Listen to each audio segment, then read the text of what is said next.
Selamat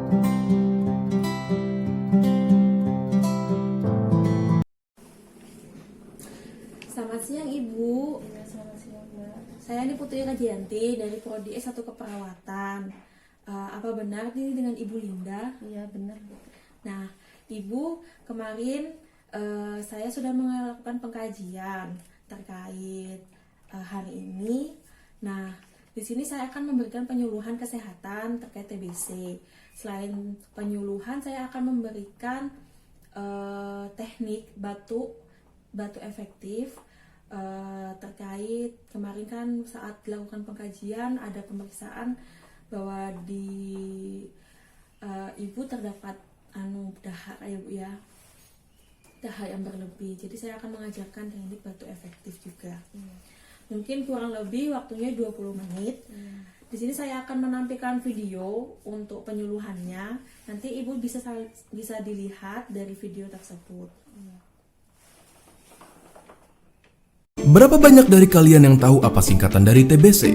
Jika kalian selalu mendengar peringatan mengenai penyakit TBC, kalian juga harus tahu bagaimana mengenalinya dan cara mencegahnya.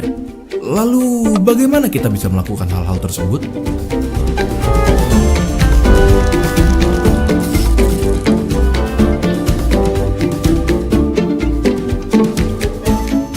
TBC atau tuberkulosis adalah penyakit yang menyerang paru-paru.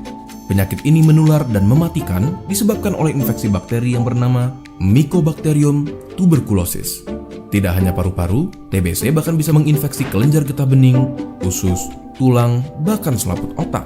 Kuman TBC menyebar ketika seseorang dengan penyakit TBC paru aktif, batuk, ataupun bersin. Percikan dahak dan liur yang terbawa udara adalah media penularannya, dan kuman TB mampu bertahan di ruangan yang lembab dan kurang sinar matahari. Tanda dan gejala umumnya berupa batuk lebih dari 2 minggu, batuk disertai darah, berkeringat di malam hari tanpa aktivitas, demam lebih dari 38 derajat Celcius, dan penurunan berat badan secara drastis. Lalu, siapa saja yang beresiko tertular TBC? Lebih banyak dari yang kita kira. Mereka yang kontak erat dengan penderita TBC, para perokok, mereka yang tinggal di lingkungan yang padat dan lembab, penderita HIV dan AIDS, peminum alkohol, bahkan para usia lanjut dan penderita diabetes mempunyai risiko tertular TBC. Lalu, apakah TBC bisa disembuhkan? Tentu saja bisa, dengan meminum obat anti-tuberkulosis hingga dinyatakan sembuh yang biasanya memakan waktu 6 bulan.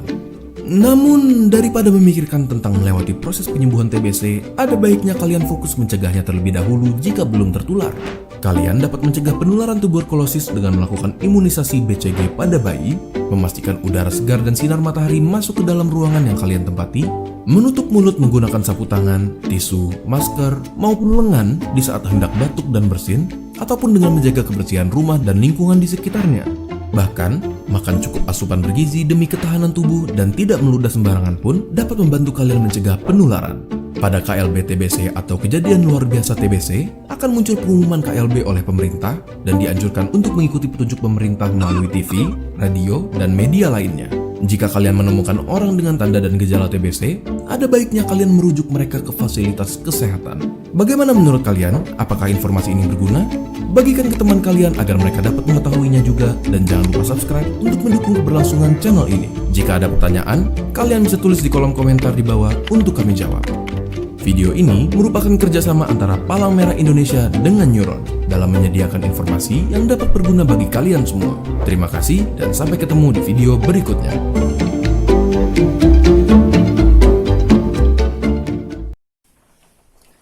Nah, terkait video tadi kan sudah diterangkan di sana itu bagaimana terbentuknya TB ya Bu ya. Kan Ibu sudah menjalani pengobatan selama 6 bulan ya Bu ya. Nah, di sini kan di dalam video itu terjadinya TB, terus kebiasaan. Nah, kemarin kan Ibu menjelaskan kalau Ibu itu terbiasa merokok ya Bu ya. Dan jarang melakukan pemeriksaan kesehatan. Nah, itu perlu ya Ibu ya untuk dilakukan itu pemeriksaan rutin. Lalu untuk merokok kalau bisa pelan-pelan di stop ya Bu ya. Nah, di sini saya akan mengajarkan teknik batu efektif. Nah, batu efektif ini merupakan latihan untuk mengeluarkan dahak yang mengganggu di saluran nafas dengan cara dibatukan. Jadi ini saya akan mengajarkan tekniknya ya Bu ya. Dan teknik batu efektif ini bisa ibu lakukan sendiri atau bisa dibantu oleh keluarga. Gitu. Bagaimana Mbak? Nah, sini saya ajarkan sambil dibarengi ya Bu ya. Iya. Pertama, letakkan tangan, terserah tangan kiri atau tangan kanan di dada, lalu satu di perut. Begini? Ya, lalu sebelum itu tarik nafas dulu sebanyak 2 kali. Lalu lagi yang terakhir itu tarik nafas, lalu ditahan, lalu dibatukkan Bu. Gitu. Nah, itu bisa dilakukan senyaman mungkin, terserah ibu.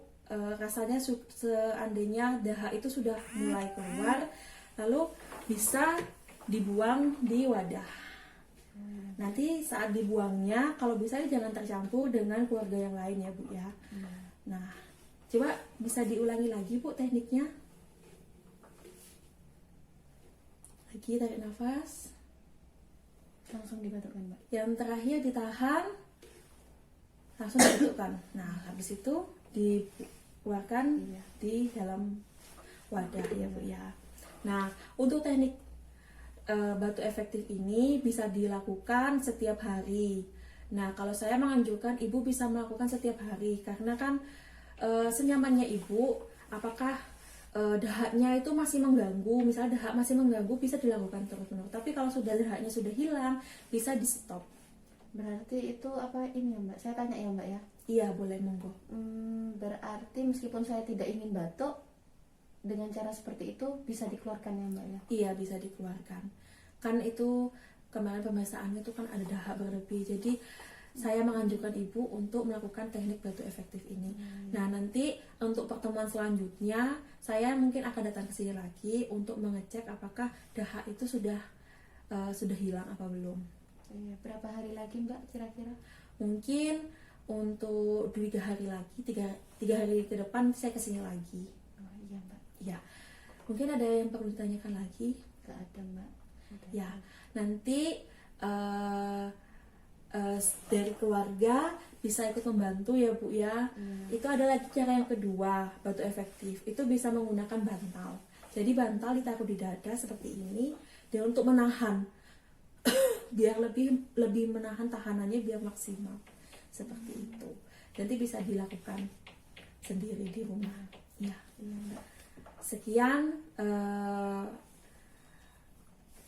penyampaian saya, kurang lebihnya mohon maaf. Iya. Terima kasih. Sama-sama Mbak.